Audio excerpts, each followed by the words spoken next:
Clubhouse.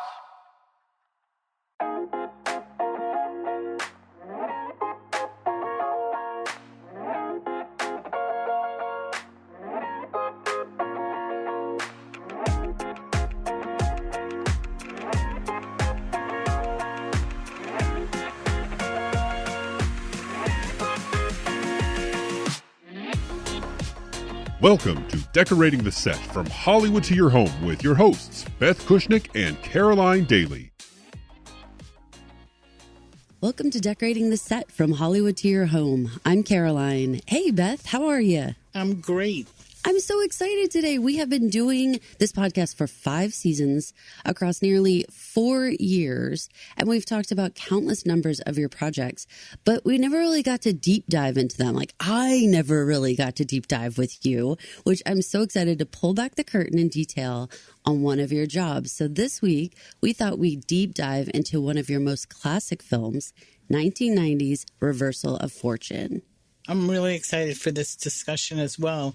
We decided to focus on Reversal when we were talking about doing a deep dive into one job in particular, because recently I just did a flashback Friday 34 years later into Reversal, and it just got thousands of responses from people. For a film that was made a long time ago, it still resonates. It was a really formative job for me, and I'm excited to talk further about it.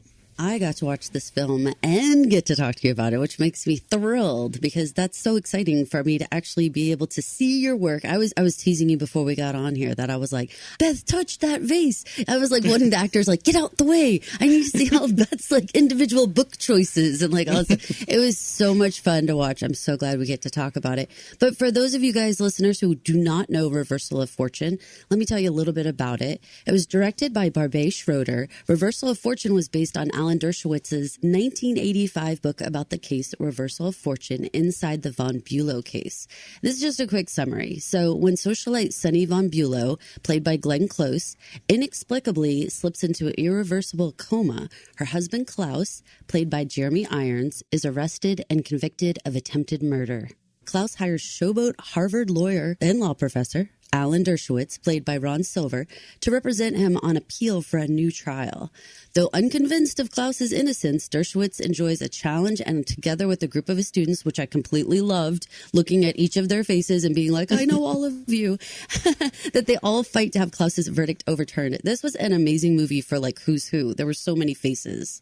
Absolutely. We'll get more into that. You know, the movie and the book were based on the real-life von Bülow trial, which captivated America in the early 80s and really set the stage for sensational celebrity trials that certainly are still going on. I know, right? My gosh. I feel like every single week on every channel, there's like a new this week trial of the week. So Reversal of Fortune is available, listeners. If you guys would like to go check it out, you can rent it or buy it on Amazon Prime Video. And there's a bunch of other online sources. So check it out. Beth, like we always do, let's start from the beginning. Talk to us about how you got this job, because you'd been working a little while in the industry, but this was still pretty early in your career, right? It was a moment that I remember when I got the job, running around my apartment and screaming out of happiness. You know, in those days, the interview process was much different.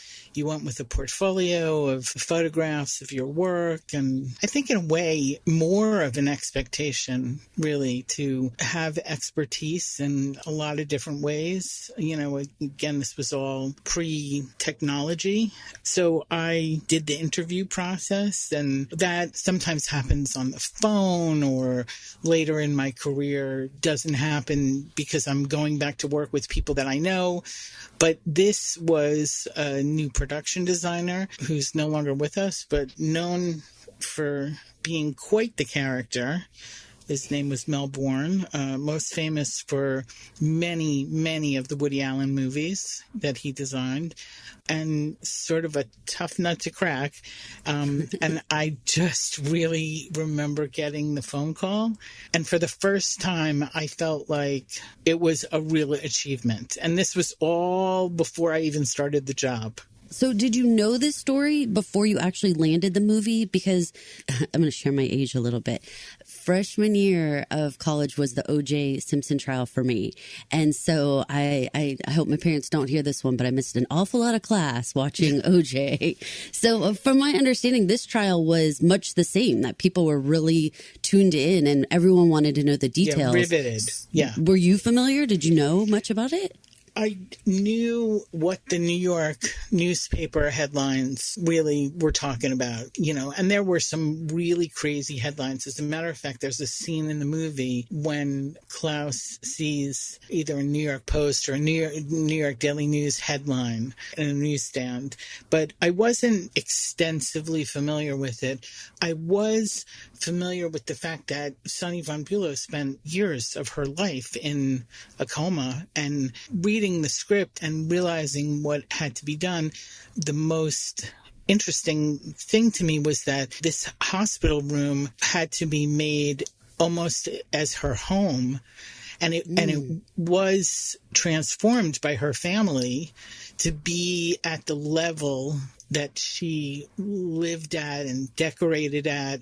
So, she had a hospital bed with a real headboard and not a lot of hospital equipment, but that's how she lived the end of her life. So there were a lot of details that I learned to begin with and did a lot of research. It was really fascinating. Okay, so before we get too into the details, give me like a 10,000-foot view. What was the biggest difference of working on reversal from any of the jobs you do today? Well, as I refer to often, reversal was done in the good old days before any modern technology existed. For example, I was expected to carry around a yellow pages for all of the areas that we were shooting in. For you kids who don't know, the yellow pages was the business version of a phone book. A big, heavy list of vendors where you could always find a hardware store.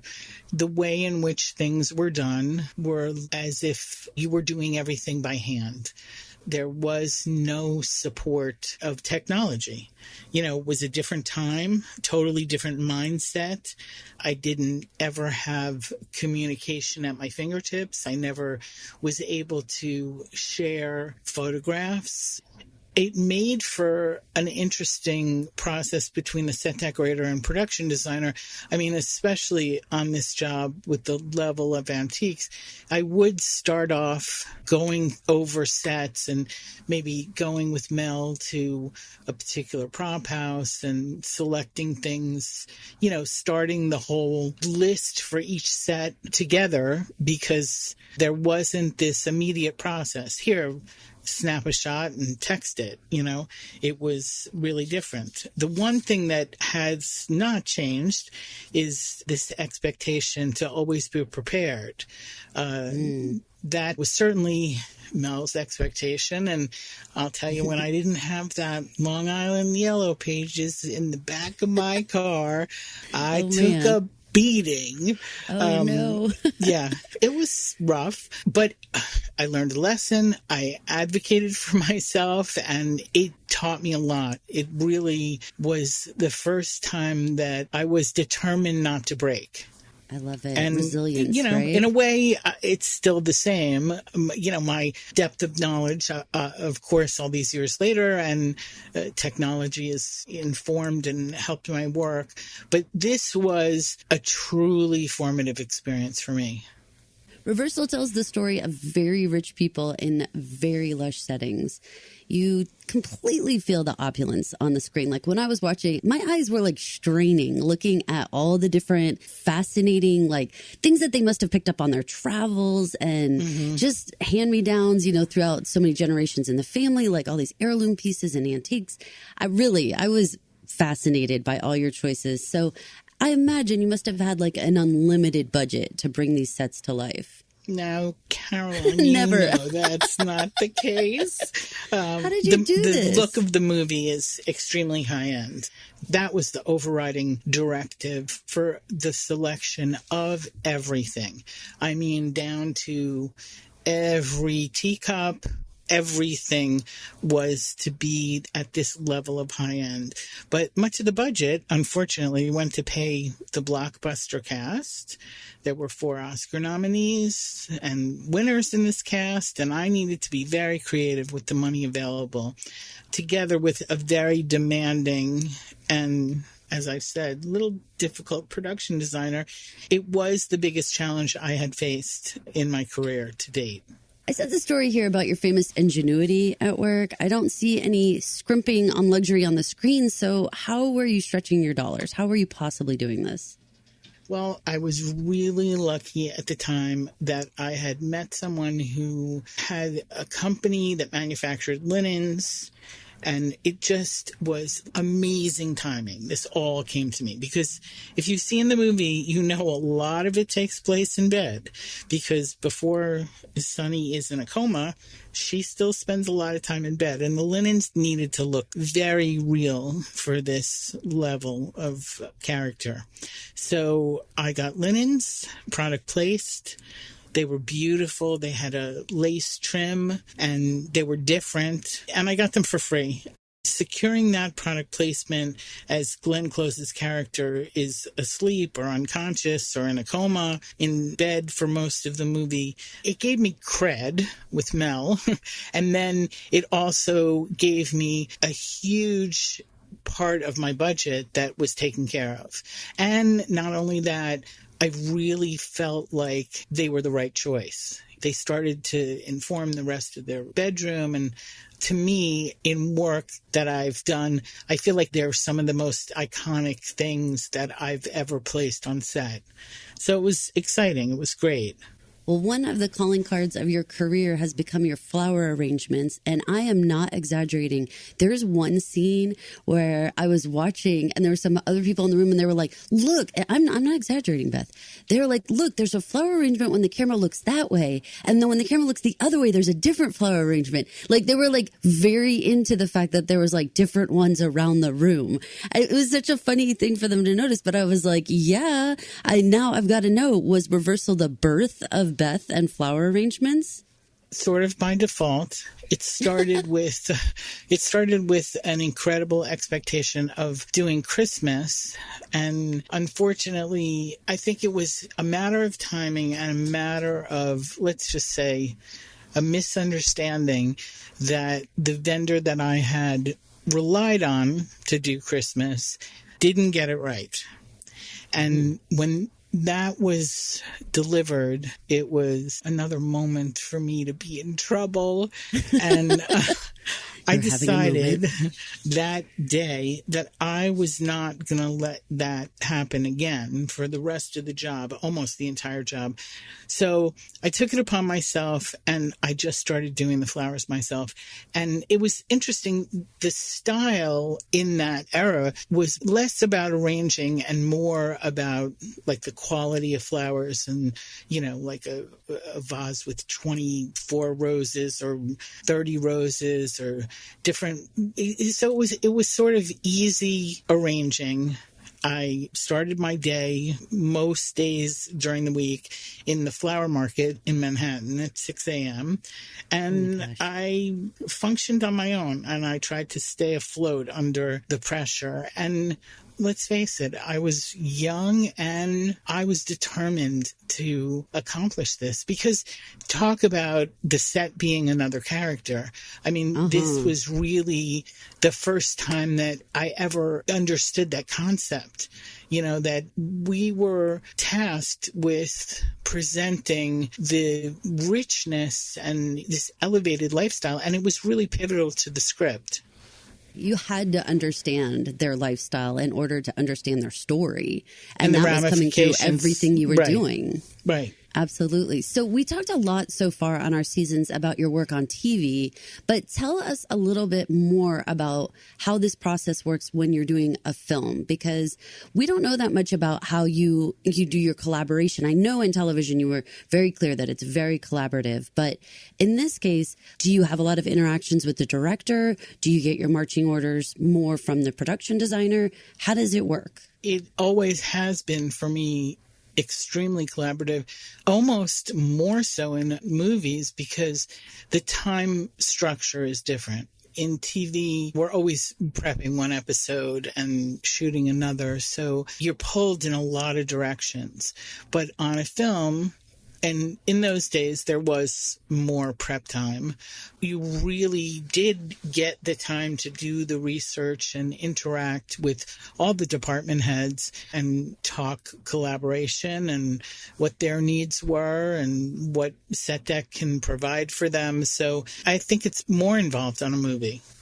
Since the movie was both shot in New York and Newport, Rhode Island, and there were so many interiors and big sweeping exteriors, it was doing a lot of research because, again, these were all based on a true story, true locations. You know, where were Claus and Sunny von Bülow's party? Where was it located? It was a real party. So it had to be replicated.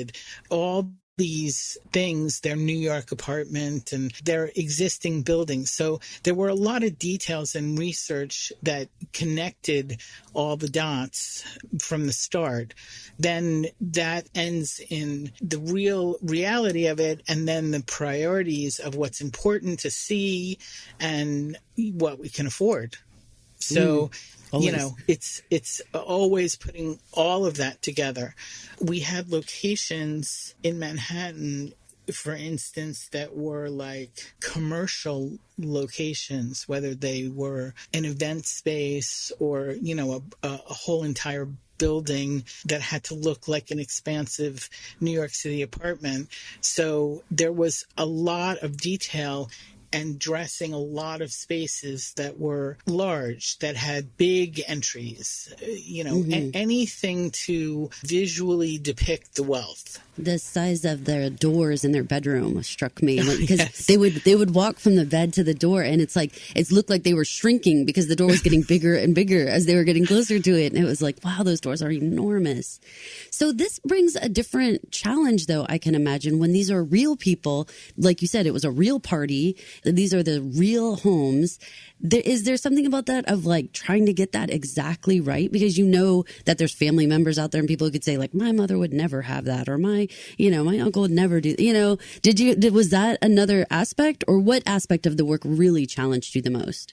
I really think it was feeling secure in my knowledge of antiques. This was a contemporary movie at the time, but certainly it was not contemporary in style. The whole process of visually depicting this lifestyle, it was filled with antiques, filled with precious items, everything, all the bedside table dressing and the lamps and lampshades and sculpture and the artwork and the vases for the flowers, and everything was at a certain level. So I think it was working very closely with Newell Antiques at the time. That was one of the places that we started and did a real deep dive and huge selection there. It was also the process of handling all of those pieces. My crew was tasked with making sure they were safe and properly moved and packed and shipped and taken care of at location. So that was a sort of an added extra stress of dealing with how are we going to literally dress the set with all these precious items. Very often when I've gone to Newell in later years, I've tried to use a few things that, again, what I considered my iconic pieces from that movie. They have busts of women portrayed as the Four Seasons. I think I personally fell in love with them when we selected them.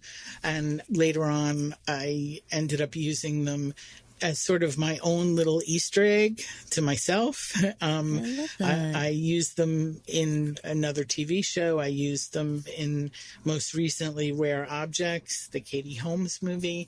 And it just felt like bringing an old friend on the set. It was fun for me. I love that. I love when you spill some tea for us. So was there any behind the scenes gossip on this film that you can dish for us? Well, let me put it gently and say 2 of the actors were not exactly fond of each other. And it was the first time I had ever been on a crew and witnessed that. Usually that is even behind the scenes from the crew. It was just somewhat interesting, displayed for all of us.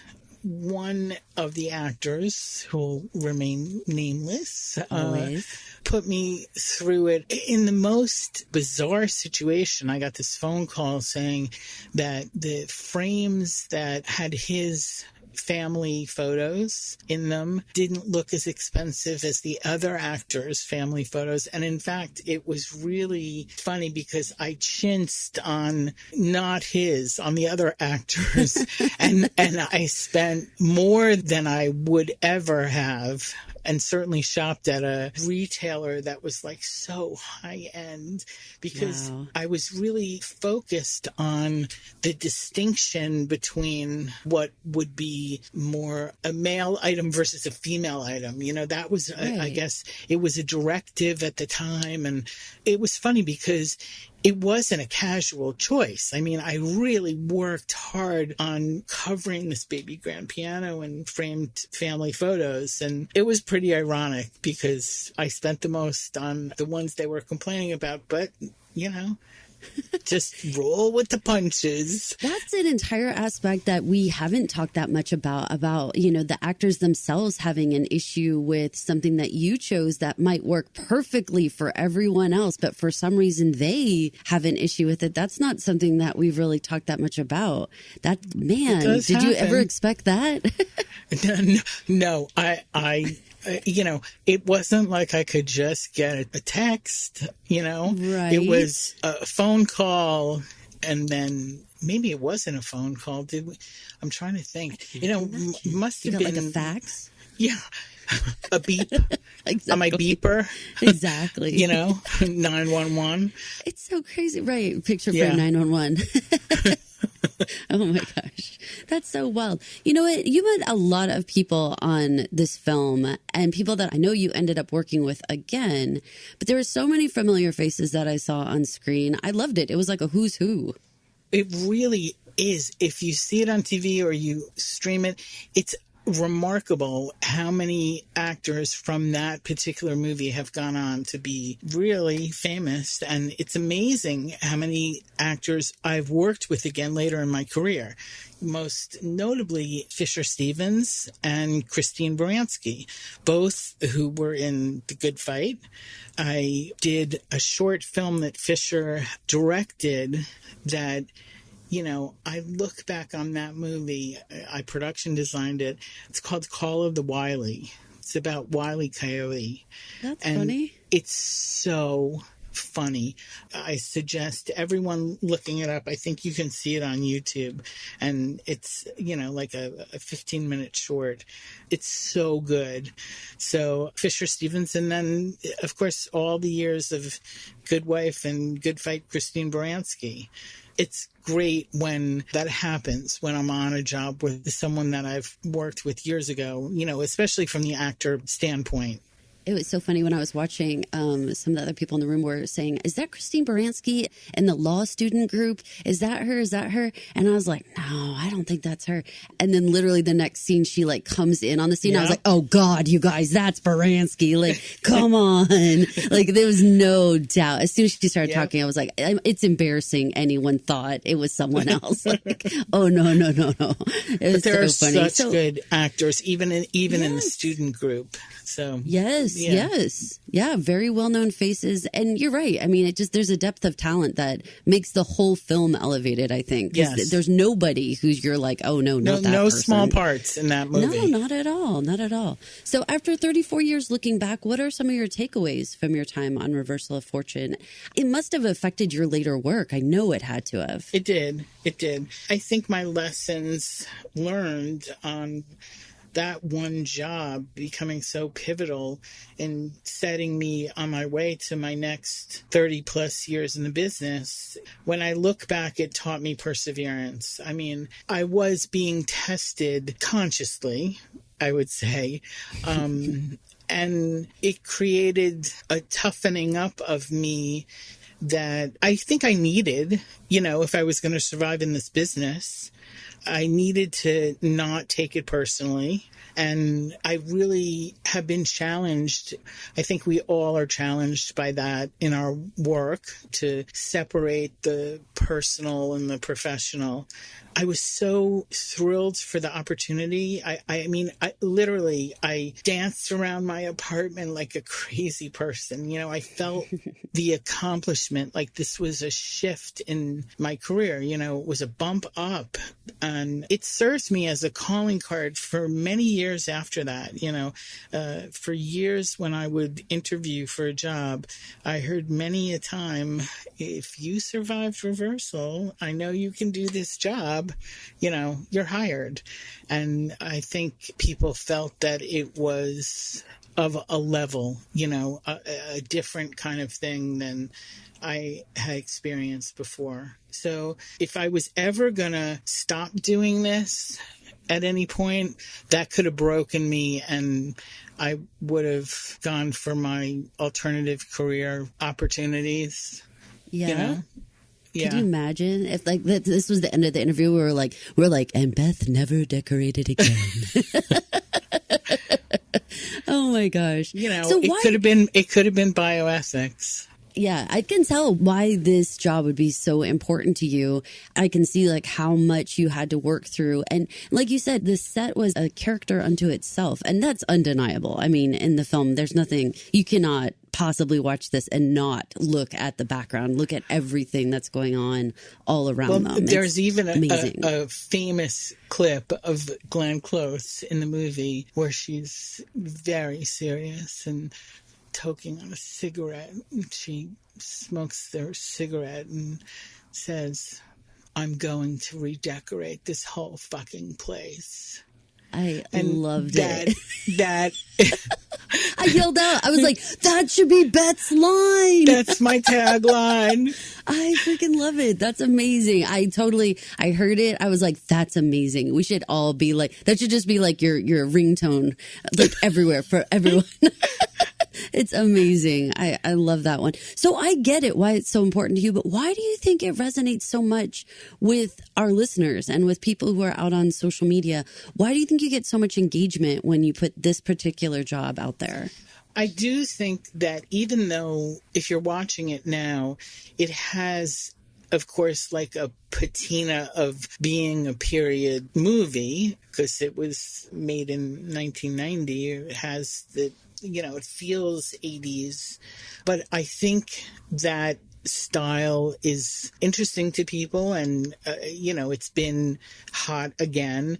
I think the sort of legal aspect and the moral aspect and the family aspect, and that these true people, these people in real life went on to be portrayed and live the rest of their lives and stay sort of in the news. I think that has a lot to do with it. Jeremy Irons won the Academy Award for his portrayal of Claus von Bülow. I think that has something to do with it. And really this whole true crime and mystery kind of portrayal in the movie is really interesting, and I think sort of people's opinions about it have changed, affected by other true crimes that have taken place. Yeah, we're all like, we could solve this now, like to the internet. Oh, exactly. And we have like our home DNA kits. Right. And watch it for what you find. I mean, I heard from so many people that I encourage you all to take a look, see what you think, and let me know. I really want to hear from people who've now listened and heard a bit of the backstory. I very much encourage people to go check it out. I think you guys are going to love it. And if set decoration is your interest, you are going to just have a feast for your eyes, because there's every single thing that was going on. Honestly, I'm not joking. And I was like, I wish the actor would move over so I could see more things behind them because I just wanted to see everything. I know. I mean, even the Christmas decorations, yes. Another thing that we got from that same company that made the linens. I mean, I don't think I've ever pored over, certainly not in television. You know, you repurpose things, you take them from your shop, you have used them from one character, you use them in a different look, in a different way. But this was really like building an arsenal at such a high level, because the interesting thing, like what you said about the doors, the scale of everything was very different. I had never really experienced that. You know, it was overstated and oversized and grand, and the surfaces and the, you know, inlays and wood and all of that. And because we were shooting in these locations to be private homes that were really mansion size and had to be filled, we built the famous bathroom that Sunny collapses in a mansion that we were shooting in a huge room. It was, in order to be able to shoot her on the floor collapsed, you know, and see the whole bathroom, it had to be supersized just to shoot the scene. Wow. So I remember the bathroom fixtures, you know, all gold and very elaborate. So all those things, it was like everything was on supersize me, you know. It just required a lot of it. I could see where it would hone that skill, though, for you about proportion and scale. Yes, and yes. I mean, you had to, right? Right. The bed, I mean, never again have I, well, once, I think in The Good Wife, but never again have I used a 4-poster bed. You know, it was like that. It's just not done because it's hard to shoot, but they, you know, it really worked for this. So all those kinds of things, they were firsts for me, you know, and I experienced all of this, plus the pressure, plus the living down my learning curve. All of it was at the same time. So I think I would remarkable. Say, well, you know, I don't know if I could do it today, but I bet you would do it like, I can't even imagine what it would look like if you did it today. Wouldn't that be kind of fascinating? Would you ever want to do that thought experiment? Oh, I'd love to. What if you did that today? Like, where would you go? How would you change it? Yeah. Yeah, that'd be kind of rad. Now we need a remake of Reversal of Fortune. Yeah, yes. Come on, they're remaking everything. Well, where should they reach you if they want to talk to you about Reversal of Fortune or any of your work? You can see it on my website at www.bethkushnick.com, and you can reach me through the website. Please reach out and give us some feedback. We love to hear what you think about these projects. That's going to do it for this episode of Decorating the Set. Don't forget to rate, review, and subscribe to Decorating the Set from Hollywood to Your Home at Apple Podcasts, Spotify Podcast, or wherever you listen to podcasts. Please leave a 5-star review. It helps a lot in promotion of the show. 5 stars, people. Thanks so much for listening. Decorating the Set from Hollywood to Your Home is an original Pod Clubhouse production. Recorded, edited, and produced at Pod Clubhouse Studios. For more information, please visit us online at podclubhouse.com. Don't forget to rate, review, and subscribe to Decorating the Set at Apple Podcasts or wherever you listen to podcasts. Thank you for listening.